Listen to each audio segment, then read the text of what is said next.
ngasi tahan jagadori bo warisi Japan gi phunga warini maitai gi wahai wata amadi mingsing sijenaraga artha handok sabani masida soikiba lankiba yauraga su tabiriba khwai kuding makna ngakpi gani warisi bo artha handok pirakpa Bidasagar oina Thaina mamangai miga laiga sokna sanari ngai matam gi warini leibak amada yamna matik mayai leiraba ningthau ama palami ningthausi yamna ina khunba matik magun yamna leiba ningthau ama oirami taibang miyoi badi lareduna khoyum la yamna phauba ningthausibu yamna kinarami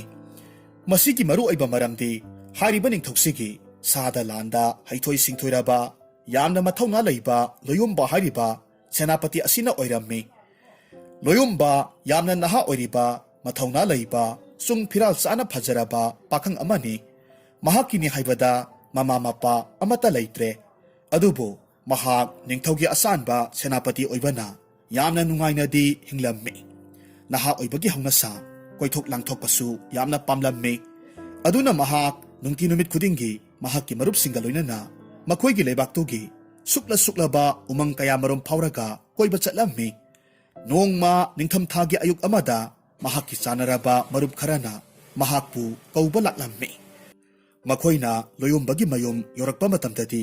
mahakki achanba manai selungbadu leikolda ising sairaga leirammi masidagi loyumbagi marup singaduna selungbada hairammi selungba aikhoigi marup loyumbadu bu hojik phauba haguttribaro athauba aihakki mapu ibungodudi ngarang ahingsi konungdagi thekna halakpaduda hojik phauba hogatri nanai aihak amukta hodok sarukhige asumna hairamlaga selungbadu loyumbagi ka tamna prap prap sangsilaklammi aduga nungaina tumlaga leiriba loyumbabu hoduklammi ahanbadadi loyumbadu karisu khumlakte masidagi selungbana mahakki masa pairaga nomlaga hodokpadagidi mahaksu mamit singlaklammi aduga tingli yangli thek thektuna selungbada hairakki is selungba nahaksi matang anthokna sakhideta ko loyumbagi wadu taruvada selungbana ngaksana na hairammi mapu ibungo matang sate haribasibu karibuno nanai aihakna mapu ibungogi tumba kaheli haiduna waro biribra hai madugi natene hei hojik ngaihakki mamangda aigi khomlen manglan sada yamna phajakhrabi nupi amaga aiga yamna nungsi chanana wari watai kayamarum sanaramlibani adubu nangna tumba haudorakpadagidi nupidu adumak mangkhredana taibangda nupi amatasu hanna yengu yadrapa mapu ibungona manglandadi nupi amaga batau karamna wari sanaramlibano selungba madudi aisu khangdre hei adubune aisu pakhangni ne hei hoi mapu ibungo pakhangni haibadu ningsing biraga mapu ibungogi taloi amatang thijin birabadi phagadabani ihe aidi ikawbu kawthoklore mapu ibungogi sanaraba marup singna mapu ibungobu mapanda ngairaga lehoribani o phare phare ai hak hogatlage nahakna ne makhoi buningthina amukta bijapitha khara tawrammu selungbasu hoi haramlaga mapan thokre masidagi loyumbasu thunamak mafi sesilammi mapanda thoraklammi aduga mahakki marup singduda hairakki marup mayam kari leirabage ngasidi ayuk angan basida lakli basibo marup ngasidi aikhoigi lebaksigi awang thangba sidai asomda koithoklusi haiduna nahakpu kauba laklibani hairiba maphamdo kharasu lapi ayuk oiringai nganna hektamak chatlusi haidana hektamak laklabani aisu maphamduda chatninglaga leiramlibani phare phare marup mayam adudi hektamak khongsalasi asumna hainaraga loyumba amadi mahakki marup singdu chatminnakhre makhoina asum leptana lakpa asida leibaktugi awang ithang thangba jidai aduda yaurammi jidai dudagi hek lanthokpagadi atoppa leibak amada lasingadawribani adubu makhoina maphamduda hek yogbagadi angakpa thodok amakhak thoklammi yamna phajakraba sana masuki theba ama makhoigi mamang maktada phan phan chonglaga mongsong amadagi thoraklammi madu ubada loyumbana ngakna hairammi marup mayam yengbiyu ꯃꯁꯤꯗ ꯁꯅꯥ ꯃꯆꯨꯒꯤ ꯊꯦꯕ ꯑꯃ ꯂꯩꯕꯁꯦ ꯑꯩꯗꯤ ꯑꯁꯤꯒꯨꯝꯕ ꯁꯅꯥ ꯃꯆꯨꯒꯤ ꯊꯦꯕꯁꯤꯗꯤ ꯍꯥꯟꯅ ꯃꯃꯥꯡꯊꯛꯇꯁꯨ ꯑꯃꯨꯛꯇ ꯎꯈꯤꯕ ꯂꯩꯇ꯭ꯔꯤ ꯍꯣꯏꯅꯦꯍꯦ ꯃꯔꯨꯞ ꯑꯩꯈꯣꯏꯁꯨ ꯁꯅꯥ ꯃꯆꯨꯒꯤ ꯊꯦꯕꯁꯤꯗꯤ ꯍꯥꯟꯅ ꯑꯃꯨꯛꯇ ꯎꯈꯤꯗ꯭ꯔꯤ ꯂꯣꯌꯨꯝꯕꯗꯤ ꯊꯦꯕꯗꯨꯕꯨ ꯎꯔꯨꯕꯗꯒꯤ ꯃꯁꯥꯗ ꯊꯦꯕꯗꯨ ꯐꯥꯔꯒ ꯌꯦꯡꯅꯤꯡꯕ ꯐꯥꯎꯔꯝꯃꯤ ꯃꯁꯤꯗꯒꯤ ꯃꯍꯥꯛꯅ ꯃꯔꯨꯞꯁꯤꯡꯗ ꯍꯥꯏꯔꯛꯈꯤ ꯃꯔꯨꯞ ꯑꯩꯍꯥꯛ ꯊꯦꯕꯁꯦ ꯇꯥꯟꯅꯔꯒ ꯑꯃꯨꯛꯇ ꯐꯥꯔꯨꯈꯤꯒꯦ ꯐꯥꯔꯨꯅꯨꯗ ꯃꯔꯨꯞ ꯀꯔꯤꯒꯨꯝꯕ ꯊꯦꯕꯁꯤꯅ ꯊꯪꯅꯕ ꯂꯩꯕꯥꯛ ꯑꯁꯣꯝꯗ ꯂꯥꯟꯁꯤꯟꯈꯤꯕ ꯊꯣꯛꯂꯕꯗꯤ ꯅꯍꯥꯛ ꯑꯋꯥꯐꯝꯗ ꯇꯥꯕꯁꯨ ꯌꯥꯏ ꯃꯔꯨꯞ ꯀꯔꯤꯁꯨ ꯅꯨꯡꯁꯥ ꯊꯤꯔꯨꯒꯅꯨ ꯑꯩ ꯊꯪꯅꯕ ꯂꯩꯕꯥꯛꯁꯤꯗ ꯂꯥꯟꯁꯤꯜꯂꯣꯏꯗ ꯑꯁꯨꯝꯅ ꯍꯥꯏꯗꯨꯅ ꯊꯦꯕꯗꯨꯕꯨ ꯀꯣꯏꯇꯥꯟ ꯇꯥꯟꯅꯕ ꯍꯧꯔꯛꯈꯤ ꯃꯍꯥꯛꯀꯤ ꯃꯔꯨꯞꯁꯤꯡ ꯑꯗꯨꯅꯗꯤ ꯊꯦꯕꯗꯨꯕꯨ ꯃꯈꯥ ꯇꯥꯅ ꯇꯥꯟꯅꯗꯅꯕ ꯌꯥꯝꯅ ꯀꯟꯅ ꯍꯥꯏꯔꯝꯃꯤ ꯑꯗꯨꯕꯨ ꯂꯣꯌꯨꯝꯕꯅꯗꯤ ꯃꯈꯣꯏꯅ ꯍꯥꯏꯔꯤꯕꯁꯤꯡꯗꯨ ꯑꯃꯠꯇ ꯇꯥꯔꯝꯗꯦ ꯂꯦꯞꯇꯅ ꯑꯗꯨꯃꯛ ꯊꯦꯕꯗꯨꯕꯨ ꯐꯥꯅꯅꯕ ꯀꯟꯅ ꯍꯣꯠꯅꯔꯝꯃꯤ ꯃꯍꯥꯛꯅ ꯑꯁꯨꯝ ꯀꯣꯏꯇꯥꯟ ꯇꯥꯟꯅꯔꯒ ꯂꯥꯛꯄꯁꯤꯗ ꯊꯪꯅꯕ ꯂꯩꯕꯥꯛ ꯑꯗꯣꯝꯗ ꯂꯥꯟꯁꯤꯟꯊꯣꯛꯈ꯭ꯔꯦ ꯑꯗꯨꯕꯨ ꯍꯧꯖꯤꯛꯁꯨ ꯃꯍꯥꯛꯇꯤ ꯊꯦꯕꯗꯨꯕꯨ ꯐꯥꯅꯕ ꯇꯥꯟꯅꯕ ꯂꯦꯞꯇ꯭ꯔꯤ ꯑꯁꯨꯝꯅ ꯑꯁꯨꯝ ꯇꯥꯟꯅꯔꯛꯄꯁꯤꯗ ꯋꯥ ꯉꯥꯛꯇ ꯅꯝꯅ ꯍꯧꯕ ꯌꯥꯝꯅ ꯁꯣꯡꯕ ꯃꯐꯝ ꯑꯃꯗ ꯊꯨꯡꯂꯝꯃꯤ ꯑꯗꯨꯒ ꯍꯦꯟꯅ ꯉꯛꯂꯤꯕꯁꯨ ꯊꯦꯕꯗꯨ ꯋꯥ ꯃꯔꯛ ꯑꯗꯨꯗ ꯆꯪꯁꯤꯟꯈꯤꯕꯗꯒꯤ ꯊꯤꯕꯁꯨ ꯐꯪꯈꯤꯗ꯭ꯔꯦ ꯃꯇꯧꯗꯨꯗ ꯂꯣꯌꯨꯝꯕꯅ ꯌꯥꯝꯅ ꯉꯛꯅ ꯍꯥꯏꯖꯔꯝꯃꯤ ꯍꯧꯖꯤꯛꯇ ꯑꯩꯒꯤ ꯃꯥꯡꯗ ꯆꯣꯡꯂꯒ ꯆꯦꯟꯈꯤꯕ ꯊꯦꯕꯗꯨꯕꯨ ꯑꯣꯟꯊꯣꯛꯅꯁꯨ ꯌꯥꯝꯅ ꯂꯥꯏꯅ ꯃꯥꯡꯈ꯭ꯔꯦꯗꯀꯣ ꯃꯁꯤꯒꯤ ꯃꯐꯝꯁꯤꯅ ꯃꯔꯣꯜ ꯑꯃ ꯁꯣꯡꯂꯤꯕ ꯋꯥ ꯄꯥꯝꯕꯤꯁꯤꯡ ꯑꯁꯤꯅ ꯀꯌꯥꯗ ꯀꯨꯡꯅ ꯍꯧꯔꯤꯕꯅꯣꯅꯦ ꯐꯅꯗꯨꯝ ꯐꯖꯔꯤꯌꯦ ꯃꯐꯝꯁꯤꯗꯤ ꯑꯗꯨꯕꯨ ꯑꯩ ꯋꯥ ꯄꯥꯝꯕꯤꯁꯤꯡ ꯑꯁꯤꯅ ꯍꯧꯔꯤꯕ ꯃꯐꯝꯁꯤ ꯂꯥꯟꯊꯣꯛꯂꯒ ꯊꯦꯕꯗꯣ ꯂꯩꯕ꯭ꯔꯥ ꯍꯥꯏꯗꯅ ꯑꯃꯨꯛꯇꯪ ꯌꯦꯡꯂꯨꯒꯦ ꯑꯁꯨꯝꯅ ꯈꯟꯗꯨꯅ ꯂꯣꯌꯨꯝꯕ ꯋꯥ ꯄꯥꯝꯕꯤ ꯃꯌꯥꯝꯗꯨ ꯍꯥꯏꯗꯣꯛꯂꯒ ꯂꯥꯟꯊꯣꯔꯛꯂꯝꯃꯤ ꯃꯐꯝꯗꯨ ꯍꯦꯛ ꯂꯥꯟꯊꯣꯛꯄꯒꯗꯤ ꯂꯨꯄꯥ ꯃꯆꯨꯒꯤ ꯌꯥꯝꯅ ꯐꯖꯈ꯭ꯔꯕ ꯀꯣꯅꯨꯡ ꯑꯃꯈꯛ ꯂꯩꯔꯝꯕ ꯊꯦꯡꯅꯔꯝꯃꯤ ꯀꯣꯅꯨꯡꯗꯨꯒꯤ ꯑꯀꯣꯏꯕꯗꯅ ꯍꯩꯈꯥ ꯄꯥꯝꯕꯤ ꯉꯥꯛꯇꯅ ꯏꯀꯣꯏ ꯀꯣꯏꯁꯤꯜꯂꯒ ꯍꯧꯔꯝꯃꯤ ꯃꯐꯝꯗꯨ ꯍꯦꯛ ꯌꯦꯡꯕ ꯃꯇꯝꯗ ꯑꯎꯕ ꯃꯤꯄꯨꯝ ꯈꯨꯗꯤꯡꯃꯛꯀꯤ ꯄꯨꯛꯅꯤꯡ ꯁꯨꯝꯍꯠꯅꯤꯡꯉꯥꯏ ꯑꯣꯏꯅ ꯐꯖꯔꯝꯃꯤ ꯃꯁꯤꯗꯒꯤ ꯂꯣꯌꯨꯝꯕꯅ ꯇꯞꯅ ꯃꯇꯣꯝꯇ ꯁꯣꯟꯖꯔꯝꯃꯤ ꯀꯣꯅꯨꯡꯁꯤꯗꯤ ꯑꯣꯟꯊꯣꯛꯅꯁꯨ ꯐꯖꯈ꯭ꯔꯦꯗꯀꯣ ꯃꯐꯝꯁꯤꯗ ꯂꯩꯔꯝꯒꯗꯧꯔꯤꯕ ꯃꯤꯑꯣꯏꯁꯦ ꯑꯔꯥꯏꯕ ꯑꯆꯝꯕ ꯃꯤꯑꯣꯏ ꯑꯃꯗꯤ ꯑꯣꯏꯔꯝꯂꯣꯏ ꯅꯠꯇ꯭ꯔꯒꯅ ꯈꯣꯌꯨꯝ ꯂꯌꯥꯝꯁꯤꯡꯒꯤ ꯃꯔꯛꯇꯒꯤ ꯑꯃꯅ ꯀꯣꯅꯨꯡꯁꯤꯕꯨ ꯁꯥꯔꯒ ꯂꯩꯔꯤꯕ ꯖꯥꯠꯂꯥ ꯑꯁꯨꯝꯅ ꯈꯟꯗꯨꯅ ꯀꯣꯅꯨꯡꯗꯨ ꯇꯝꯅ ꯆꯪꯁꯤꯜꯂꯛꯂꯝꯃꯤ ꯇꯥꯟꯖꯥ ꯑꯁꯤꯃꯛꯇꯗ ꯂꯨꯄꯥ ꯃꯆꯨꯒꯤ ꯐꯤꯖꯣꯜ ꯁꯦꯠꯄꯤ ꯅꯨꯄꯤ ꯑꯃꯅ ꯀꯣꯅꯨꯡꯗꯨꯗꯒꯤ ꯊꯣꯔꯛꯂꯝꯃꯤ ꯑꯗꯨꯒ ꯂꯣꯌꯨꯝꯕꯗ ꯍꯥꯏꯔꯝꯃꯤ ꯍꯦ ꯑꯊꯧꯕ ꯑꯩꯍꯥꯛꯀꯤ ꯀꯣꯅꯨꯡꯁꯤꯗ ꯅꯍꯥꯛꯄꯨ ꯇꯔꯥꯝꯅ ꯑꯣꯛꯆꯔꯤ ꯑꯩꯍꯥꯛꯀꯤ ꯏꯅꯥꯏ ꯑꯆꯥꯟꯕꯤꯅ ꯁꯥꯏꯑꯣꯟ ꯇꯧꯔꯕ ꯊꯦꯕꯗꯨ ꯅꯍꯥꯛꯅ ꯐꯥꯒꯦ ꯈꯟꯗꯨꯅ ꯇꯥꯟꯅꯔꯛꯄ ꯑꯗꯨꯗ ꯃꯐꯝꯁꯤꯗ ꯅꯍꯥꯛ ꯊꯨꯡꯂꯔꯤꯕꯅꯤ ꯑꯗꯨꯅ ꯍꯧꯖꯤꯛꯇꯤ ꯅꯍꯥꯛ ꯑꯩꯈꯣꯏꯒꯤ ꯑꯇꯤꯊꯤ ꯑꯣꯏꯔꯔꯦ ꯑꯗꯨꯅ ꯑꯩꯍꯥꯛꯀꯤ ꯀꯣꯅꯨꯡꯁꯤꯗ ꯃꯤꯠꯀꯨꯞ ꯈꯔꯗꯪ ꯄꯣꯊꯥꯕꯤꯈꯣ ꯂꯣꯌꯨꯝꯕꯗꯤ ꯅꯨꯄꯤꯗꯨꯒꯤ ꯁꯛꯇꯝꯗꯨ ꯎꯕꯗꯨꯗ ꯄꯨꯡꯉꯛ ꯉꯛꯈ꯭ꯔꯦ ꯂꯨꯄꯥ ꯃꯆꯨꯒꯤ ꯐꯤꯖꯣꯜ ꯁꯦꯠꯄꯤ ꯅꯨꯄꯤ ꯑꯗꯨꯗꯤ ꯃꯍꯥꯛꯅ ꯉꯁꯤ ꯃꯍꯥꯛꯀꯤ ꯈꯣꯝꯂꯦꯟ ꯃꯪꯂꯥꯟꯗ ꯅꯨꯡꯁꯤꯅ ꯋꯥꯔꯤ ꯁꯥꯅꯈꯤꯕ ꯅꯨꯄꯤ ꯑꯗꯨꯃꯛꯅꯤ ꯃꯔꯝ ꯑꯗꯨꯅ ꯃꯍꯥꯛꯅ ꯇꯞꯅ ꯅꯨꯄꯤꯗꯨꯗ ꯍꯪꯂꯝꯃꯤ ꯁꯛꯍꯦꯟꯕꯤ ꯅꯍꯥꯛꯄꯨ ꯀꯅꯥꯅꯣ ꯑꯗꯨꯒ ꯃꯇꯧ ꯀꯝꯗꯧꯅ ꯅꯍꯥꯛꯅ ꯑꯩꯒꯤ ꯈꯣꯝꯂꯦꯟ ꯃꯪꯂꯥꯟꯗ ꯂꯥꯛꯂꯝꯂꯤꯕꯅꯣ ꯑꯩꯍꯥꯛ ꯅꯤꯡꯊꯝ ꯂꯥꯏꯔꯦꯝꯕꯤꯅꯤ ꯏꯃꯤꯡꯅ ꯅꯣꯡꯂꯤꯛ ꯆꯥꯏꯕꯤ ꯀꯧꯏ ꯑꯗꯨꯕꯨ ꯑꯩꯅ ꯅꯍꯥꯛꯀꯤ ꯃꯪꯂꯥꯟꯗ ꯂꯥꯛꯈꯤ ꯍꯥꯏꯕꯁꯤꯗꯤ ꯑꯩꯗꯤ ꯈꯪꯖꯗꯦ ꯉꯁꯤ ꯀꯣꯔꯧ ꯅꯣꯡꯖꯥ ꯑꯁꯤꯗ ꯑꯊꯧꯕ ꯅꯍꯥꯛꯀ ꯑꯩꯍꯥꯛꯀ ꯊꯦꯡꯅꯔꯅꯤ ꯍꯥꯏꯗꯨꯅ ꯃꯄꯨ ꯃꯍꯥꯛꯅ ꯑꯊꯧꯕꯒꯤ ꯈꯣꯝꯂꯦꯟ ꯃꯪꯂꯥꯟꯗ ꯍꯥꯟꯅꯅ ꯈꯪꯍꯜꯂꯛꯄ ꯑꯣꯏꯔꯤꯅꯤ ꯑꯗꯨꯗꯤ ꯅꯍꯥꯛ ꯇꯥꯏꯕꯪ ꯃꯤꯑꯣꯏꯕ ꯑꯃꯗꯤ ꯅꯠꯇ꯭ꯔꯦꯀꯣ ꯀꯨꯝ ꯑꯃꯒꯤ ꯅꯤꯡꯊꯝ ꯊꯥꯒꯤ ꯃꯇꯝ ꯑꯁꯤꯕꯨ ꯉꯥꯛ ꯁꯦꯟꯕꯤꯔꯤꯕꯤ ꯂꯥꯏꯔꯦꯝꯕꯤꯗꯨ ꯅꯍꯥꯛ ꯑꯣꯏꯔꯦꯀꯣ ꯍꯣꯏ ꯑꯊꯧꯕ ꯃꯥꯅꯤ ꯑꯩꯍꯥꯛꯅꯤ ꯑꯗꯨꯕꯨ ꯑꯊꯧꯕꯅ ꯌꯥꯕꯤꯔꯕꯗꯤ ꯀꯣꯅꯨꯡꯁꯤꯗ ꯉꯥꯏꯍꯥꯛꯇꯪꯗꯤ ꯄꯣꯊꯥꯕꯤꯈꯣ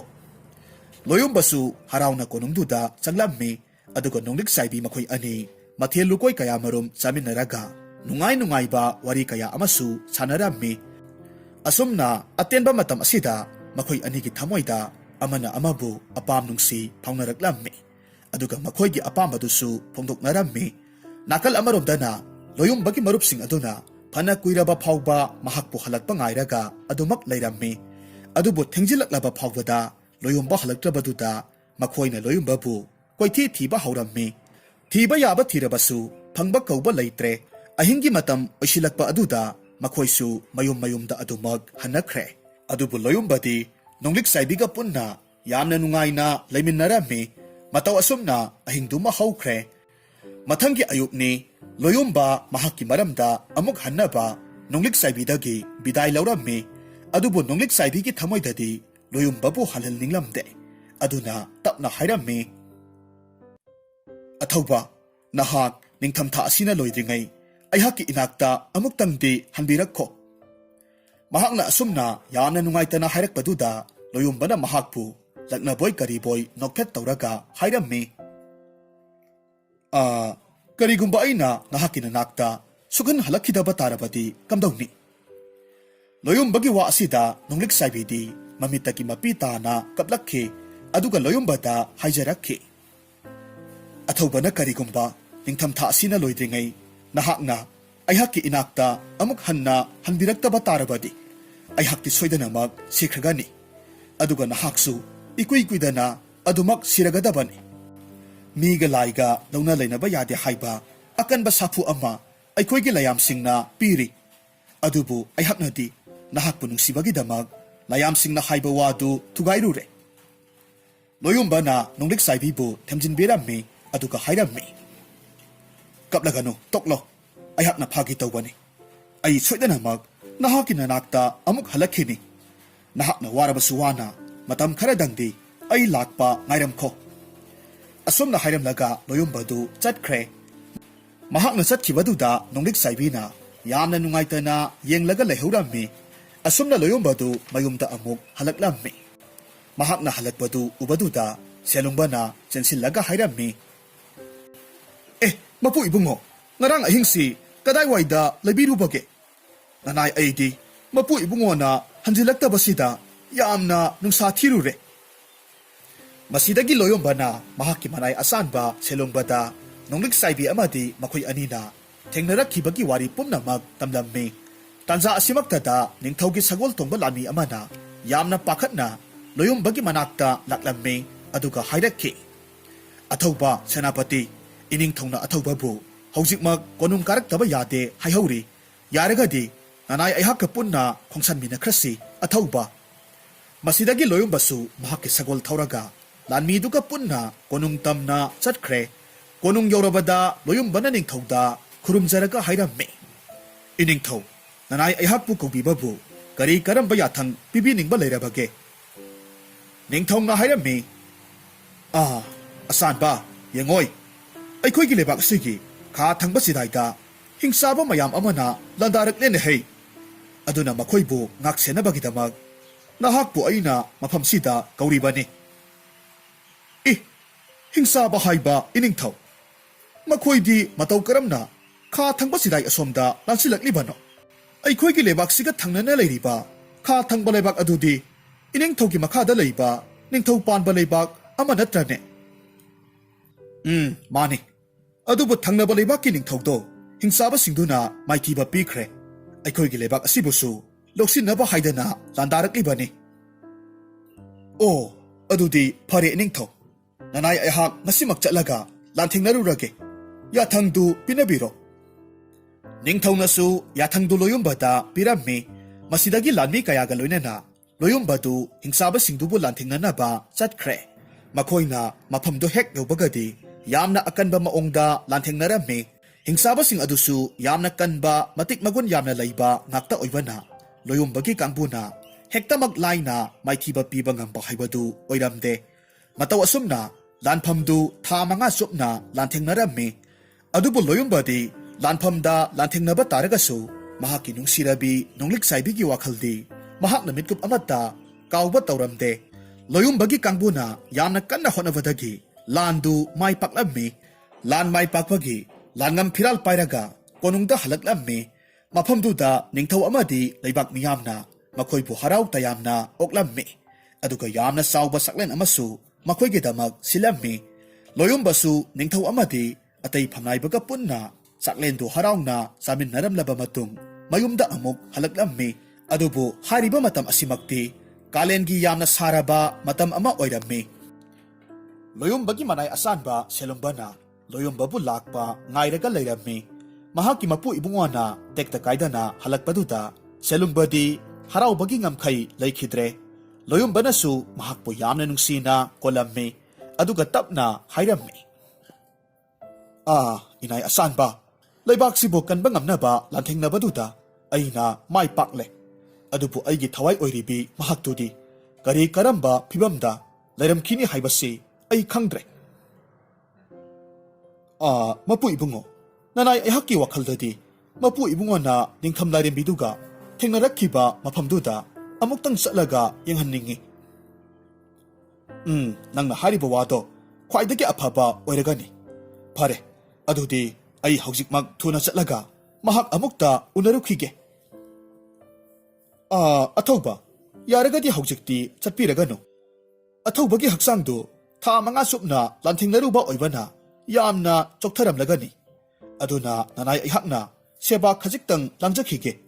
ꯑꯗꯨꯒ ꯍꯌꯦꯡ ꯑꯣꯏꯅ ꯉꯟꯅ ꯈꯣꯡꯁꯟꯕꯤꯔꯣ꯫ ꯅꯨꯡꯁꯤꯗꯀꯣ ꯏꯅꯥꯏ ꯑꯁꯥꯟꯕ, ꯅꯍꯥꯛ ꯈꯛꯇꯅꯤ ꯑꯩꯕꯨ ꯅꯨꯡꯁꯤꯕꯤꯔꯤꯕꯁꯦ꯫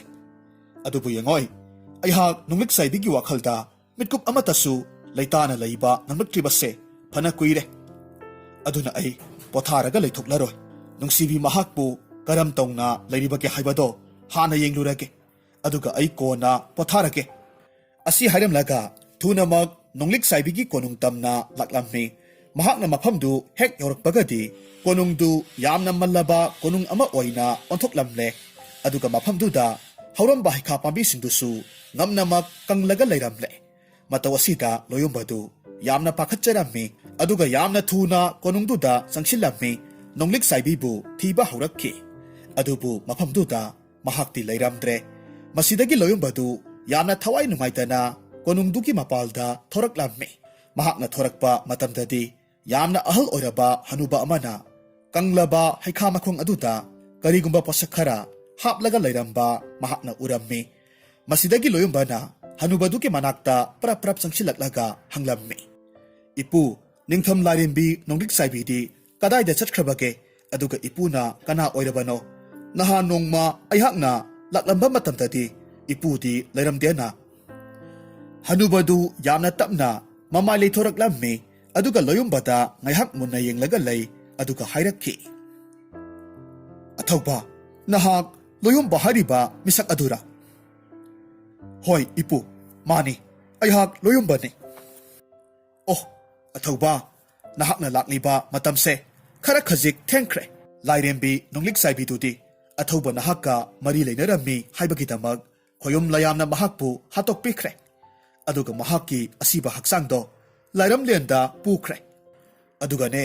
ꯃꯍꯥꯛꯀꯤ ꯑꯆꯥꯟꯕꯤ ꯃꯅꯥꯏ ꯅꯨꯄꯤ ꯑꯗꯨꯁꯨ ꯂꯥꯏꯔꯦꯝꯕꯤꯗꯨꯅ ꯂꯩꯈꯤꯗꯕꯗꯨꯗ ꯑꯋꯥꯕ ꯋꯥꯈꯜꯗꯨꯅ ꯊꯃꯣꯏ ꯂꯥꯏꯃꯟ ꯑꯣꯏꯗꯅ ꯑꯗꯨꯃꯛ ꯂꯩꯈꯤꯗ꯭ꯔꯦ꯫ ꯂꯌꯥꯝꯁꯤꯡꯅ ꯍꯥꯏꯕꯗ ꯃꯈꯣꯏ ꯑꯅꯤꯗꯨ ꯑꯁꯤꯕ ꯊꯋꯥꯏ ꯑꯣꯏꯗꯨꯅ ꯑꯁꯤ ꯂꯩꯕꯥꯛꯇ ꯂꯩꯔꯤ ꯍꯥꯏꯅꯁꯨ ꯍꯥꯏꯅꯩ꯫ ꯋꯥꯐꯝꯁꯤ ꯇꯥꯔꯨꯕꯗ ꯂꯣꯌꯨꯝꯕꯗꯤ ꯀꯣꯛꯊꯛꯇ ꯕ꯭ꯔꯖ ꯇꯥꯔꯛꯄꯒꯨꯝ ꯊꯣꯛꯈ꯭ꯔꯦ꯫ ꯀꯛꯉꯥꯎꯅꯔꯕ ꯋꯥꯈꯜꯗꯨ ꯄꯨꯔꯒ ꯃꯍꯥꯛ ꯍꯅꯨꯕꯗꯨꯗ ꯋꯥꯍꯩ ꯑꯃꯠꯇꯁꯨ ꯍꯥꯏꯔꯝꯗꯅ ꯇꯨꯃꯤꯟꯅ ꯑꯗꯨꯃꯛ ꯍꯜꯂꯛꯂꯝꯃꯤ꯫ ꯃꯍꯥꯛꯅ ꯋꯥꯈꯜ ꯌꯥꯝꯅ ꯅꯨꯡꯉꯥꯏꯇꯅ ꯍꯜꯂꯛꯄꯗꯨꯗ ꯃꯅꯥꯏ ꯑꯁꯥꯟꯕ ꯁꯦꯂꯨꯡꯕꯅ ꯇꯞꯅ ꯍꯪꯂꯛꯈꯤ, ꯃꯄꯨ ꯏꯕꯨꯡꯉꯣ, ꯀꯔꯤ ꯇꯧꯕ ꯌꯥꯎꯕꯤꯔꯕꯒꯦ? ꯑꯗꯨꯛ ꯊꯋꯥꯏ ꯋꯥꯅ ꯍꯜꯂꯛꯂꯤꯕꯕꯨ? ꯏꯅꯥꯏ ꯑꯁꯥꯟꯕ, ꯑꯩꯍꯥꯛꯁꯦ ꯐꯠꯇꯕꯗꯒꯤꯁꯨ ꯍꯦꯟꯅ ꯐꯠꯇ꯭ꯔꯕ, ꯌꯥꯝꯅ ꯐꯠꯇꯕ ꯃꯤꯑꯣꯏ ꯍꯥꯏꯕꯗꯨꯅꯤ꯫ ꯑꯩꯒꯤ ꯃꯔꯝꯒꯤꯗꯃꯛ ꯃꯔꯥꯜ ꯂꯩꯖꯗ꯭ꯔꯕꯤ ꯅꯣꯡꯂꯤꯛ ꯁꯥꯏꯕꯤꯒꯤ ꯊꯋꯥꯏꯗꯨ ꯃꯥꯡꯈ꯭ꯔꯦ꯫ ꯀꯔꯤ ꯌꯥꯋꯥꯅꯣ ꯃꯄꯨ ꯏꯕꯨꯡꯉꯣ? ꯃꯗꯨꯗꯤ ꯃꯇꯧ ꯀꯔꯝꯅ ꯑꯣꯏꯊꯣꯛꯂꯤꯕꯅꯣ? ꯃꯁꯤꯗꯒꯤ ꯂꯣꯌꯨꯝꯕꯅ ꯅꯣꯡꯂꯤꯛ ꯁꯥꯏꯕꯤꯅ ꯂꯩꯈꯤꯗꯕꯒꯤ ꯋꯥꯔꯤ ꯄꯨꯝꯅꯃꯛ ꯁꯦꯂꯨꯡꯕꯗ ꯇꯝꯂꯝꯃꯤ, ꯑꯗꯨꯒ ꯊꯃꯣꯏ ꯁꯣꯛꯅ ꯀꯞꯂꯝꯃꯤ꯫ ꯁꯦꯂꯨꯡꯕꯗꯨ ꯃꯄꯨ ꯏꯕꯨꯡꯉꯣꯒꯤ ꯃꯇꯧꯗꯨꯗ ꯀꯔꯤ ꯇꯧꯒꯗꯕꯅꯣ ꯍꯥꯏꯕ ꯈꯪꯂꯝꯗꯦ꯫ ꯑꯗꯨꯕꯨ ꯃꯍꯥꯛ ꯀꯞꯂꯒ ꯂꯩꯔꯤꯕ ꯂꯣꯌꯨꯝꯕꯕꯨ ꯊꯦꯝꯖꯤꯟꯅꯕ ꯌꯥꯝꯅ ꯀꯟꯅ ꯍꯣꯠꯅꯔꯝꯃꯤ꯫ ꯑꯗꯨꯕꯨ ꯂꯣꯌꯨꯝꯕꯗꯤ ꯍꯥꯏꯔꯤꯕ ꯅꯨꯃꯤꯠ ꯑꯗꯨꯗꯒꯤ ꯀꯔꯤꯒꯨꯝꯕ ꯑꯃꯠꯇ ꯆꯥꯎ ꯊꯛꯎ ꯍꯥꯏꯕꯁꯨ ꯌꯥꯈꯤꯗ꯭ꯔꯦ꯫ ꯑꯁꯤꯕ ꯑꯃꯒꯨꯝꯅ ꯐꯃꯨꯡꯗ ꯇꯥꯔꯒ ꯑꯗꯨꯃꯛ ꯂꯩꯈ꯭ꯔꯦ꯫ ꯃꯍꯥꯛꯀꯤ ꯃꯇꯧꯗꯨꯗ ꯁꯦꯂꯨꯡꯕꯅꯗꯤ ꯌꯦꯡꯕ ꯉꯝꯗ꯭ꯔꯦ꯫ ꯑꯗꯨꯕꯨ ꯃꯍꯥꯛꯀꯤ ꯀꯔꯤ ꯎꯄꯥꯏꯗꯤ ꯂꯩ? ꯊꯦꯝꯅꯧꯔꯒ ꯃꯍꯥꯛꯀꯤ ꯃꯄꯨ ꯏꯕꯨꯡꯉꯣꯕꯨ ꯄꯤꯖ ꯄꯤꯊꯛ ꯇꯧꯅꯅꯕ ꯍꯣꯠꯅꯩ, ꯑꯗꯨꯕꯨ ꯈꯨꯗꯤꯡꯃꯛ ꯑꯔꯦꯝꯕ ꯇꯥꯈ꯭ꯔꯦ꯫ ꯂꯣꯌꯨꯝꯕꯅꯗꯤ ꯏꯁꯤꯡ ꯃꯔꯤꯛ ꯑꯃ ꯐꯥꯎꯕ ꯊꯛꯎ ꯍꯥꯏꯕꯁꯨ ꯌꯥꯈꯤꯗ꯭ꯔꯦ꯫ असुमना चादा थक्तबदगिदी लोयुम्बदु यामना सोंजिलक्लम्मी मरम असिदगी सेलुंगबना मखोइगी लेबाक्तुगी ख्वाइदगी हईबा माइबा अमबु कौरगा यंगहल्लम्मी माइबदुना लोयुम्बबु कुपना यंगलबा मतुंगदा सेलुंगबदा असुमना हाइरम्मी हाय सेलुंगबा नहाकी मपु इबुंगोसिदी निंगथम लारिम्बिगी थवाइदुना पुगदबगी कन्ना होनरगा लैरेने है अदुगा लोयुम्बना लारिम्बी अदुबुसु तसेंगना नुंसिखिबा ओइबनिना लारिम्बिदुगी थवाइना महाकपु यामना लाइना पुरगा सत्खिबदा पंगलुलुना थोक्लोइको ए ओजामाइबा अदुदी ननाई अइना हौजिक तौजगदबसिबु करिनो मपु इबुंगोबु कन्नबगी पाम्बै अमता लैतब्रा पाम्बैबुदी करिगी लैतनी येंगोय नहाकनाने मफम अस्वाइदगी ताइरेन मना खरा अमुक्ता हेक्लुसो सेलुंगबसु होय हाइदुना थुनमक ताइरेन मना खरा हेक्लगा पुरकलम्मी मसिदगी माइबदुना ताइरेन मना खरदु लौरगा मसिंदगी लाइवा तिनवा खरा सोनबा हौरक्खी अदुगा सेलुंगबदा पीरगा हाइरम्मी सेसे मसिगी ताइरेन मना सिंगसे लौसिल्लु मसे लोयुम्बगी ममांग थोंजाव अमदी मनिंग थोंगदा खरा खरा थेटलगा थम्मु अदुगाने खरा अमना युमसिगी थोंनावदसु थेचिल्लु ताइरेन मना सिंगसिना लेंदना लैरिबा मखैदी नहाकी मपु इबुंगोगी थवाइसे कैदौनुंगदा लारेम्बिदुना पुरगा चटपा ngamloi aduga karigumba section hodaba mitgupta taiden manasingse paithokhiba thoklabadi lairembiduna loyumbagi thawaise puraga soidana mag chatkidori baniko hoi ozamaiba ai pungnamag phangjinjare taiden manasingse paithoktana ba cheksinna senajage aha phare phare adudi ai amuk yorage ko asumna hairamlaga माइबदुसु मयुमदा हनख्रे मसिदगी सेलुंगबना माइबदुना हाइरंबा ताइरेन मनासिंगदु हाइरंबगी मतुंग इन्ना थोंग थोंनावसिंग अदुदा थेटलगा थमलम्मी महाकना तौरिबदुदा फमुंगदा हिपलगा लैरिबा लोयुम्बना तपना हंगलक्खी हा इनाई असानबा करिनो नहाकना तौरिबदुबो मपु इबुंगो ननाई एहाकना तौजरिबसी लाइरेम्बिदुना मपु इबुंगोबु पुरगा चटखिदनबा इपु माइबगी लाइवा यावरबा ताइरेन मनासिंगसे yum असिगी थोंग थोंनावसिंगदा थेचरिबनी सेलुंगबा अदुमना तौगनुने नहाकपो अइगी नुंसिरबी नोंलिक साइबिगी थवाइना अइगी इनाक्ता Lakpa अदुनी अइना पामिबसे नहाकना अदुमना तौरबदी अइना महाका कमदौना उनबा फंगदौरिबनो मपु Ibungo ननाइबु वारुबिगनो ननाई अइहाकना मपु इबुंगोबु असीबगी खयाता लंसिनजबदु ngamjaroi अइहाकि इथौ हाइबबु मपु इबुंगोगी थवाइसे कनबा ngamnanaba होनजबा असिनी अदुगा लारेम्बिदुदी सिख्रबनी अदुना महाकि थवाइदुगा मपु इबुंगोगा उनबा खक यारोय अदुबु लोयुम्बदी ताइरेन मनादु लौथोओ हाइदुना हंजिन हंजिन हाइरम्मी महाकना हारिबा वादु सेलुंगबना याबा कौबा लैरमदे अदुना लोयुम्बदु उपाय लेतना अदुमक लैरम्मी असुमना मतम खरदी हौख्रे लांगबोन तरपोन मतम ओइरक्ले लांगबोन तरपोन असिददी लैखिद्रबा थवाई कया अमना अैखोइगी मालेम असिदा लाक्लागा लै हाइनरिबनी अदुगा तसेंगबा मक्किसु तरपोन मनुंग असिमक्तदा नोंलिक साइबिगी थवाइदु लाक्लम्मी लोयुम्बगा उननाबा कन्ना होटनरम्मी नुंगति नुमित खुदिंगी लोयुम्बगी मयुमदा लाक्लम्मी नोंलिक साइबिदु लोयुम्बगा उननाबा कन्ना होटनरम्मी अदुबु महाक्ति असीबा थवाइनी माइबदुना थेलहनखिबा ताइरेन मनासिंगदु अदुमक थेटलगा लैबाना नोंलिक साइबिना लोयुम्बगी मयुमदा हेक्तमक संगबसु ngamdre मतवसिदा नोंलिक साइबिगी थवाइदु यामना वखल नुंगाइरमदे मतमदि assume assume हौखिबाना तरपोनगी अरोइबा नुमित्तु ओइरक्लाम्मी नुमित अदुदसु नोंलिक साइबिदु महाकि नुंसिरबा लोयुम्बबु अमुक्तंग उजबा फंगलबदी खंदुना महाकि मयुमदा लाक्लाम्मी अदुबु महाक युमतुदा चंगबदी ngamdre मसिदकी महाकना यामना थमोय सोकना कपलगा ताइबंग मपु मंगोंदा हाइजरक्खी हे ताइबंग सेम्बा मपु इबुंगो थवाई ओइरिबा महाकका अमुक्तंग उनबा फंगहनबियु अइहाकना ताइबंग मियोइबा महाकपु नुंसिरुबा असिबु कयामुक यामना लानबा अइहाकि इराल ओइगदौरिबानो असुक कुइबा मतमसे पामुबा महाकि सेंगलौ सक्तमदु उखिदबा यामना कुइरक्ले ngasi हारिबा नुमित असिदगिदी अइहाकति असि लैबाकता amuk hankragani aduna mapu ibungona aihakpu thaujanbiduna nungsiba mahakpu amuktang unahanbiyu mahakna asumna hek haiba loibagadi kadomdagino khanghaude yamna akanba nonglei nungsit amakhak tawraklamme masidagi loyumbagi thongnauda thetliba taren manasingdu nonglei nungsit aduna ngamnamak humdokre matau aduda nonglik saibigi thawaidi haraubagi pandol lomkhre yamna thuna loyumbagi ka tamna paisillaga sangkhige tawramme adubu khangaudana mahaki mathamoida asumna amuk khalakki aisi haujikti asiba thawai amaniko karigumba asiba thawai oiriba aihaki saktamsi nungsiba mahakna ukiba thoklabadi aibu mahakna suknung nungsibiraroi aduna aihaki phi asina aigi maithongsi khumjillage asumna khanduna mahaki paraba phi aduna mamaidu sinba thungna khumjillamme aduga loyumbagi kagi thongnau tamna paikhalaklamme aduga thongnaudu tapna hangdoklaga phamungda asibagum taraga leiriba loyumbada tapna kauraga hairakhi ho thanglen manja pamuba nanai laibak thibi aihakpu akauk parai chanbi khabara nonglik saibigi khonjel tarubada hiplamba loyumbadu phuk launa haugalakhi aduga thongnaududa yenglaga hairamme aigi thawai oiribi nonglik saibi karigi nahakpu aina kawgadoribano matang matamna yakhidabadagi isanam nahaki thawaibu aihakna kanba ngamhaudre maramaduna aibu warauribra law changlau karigi nahakna adumna lamlanbi amagumna lepnaga leiribano nonglik saibidu haujikti loyumbagi manakta changsilaklamme aduga hairakhi nanai laibak thibiga handak mapok asigidi hingminnau tamnamdraba male aduna mathangi mapoktadi pamuba nahakka amuk hanna thengnakhisi loyumbana khummi karigi handak mapok asida hingminnaba yaroi dawribano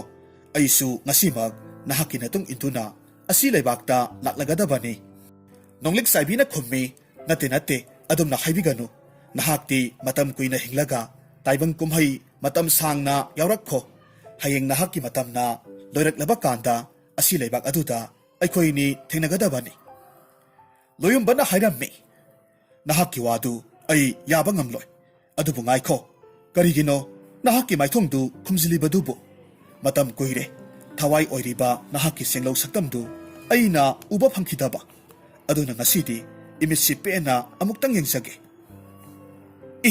nate aihakti asiba thawaini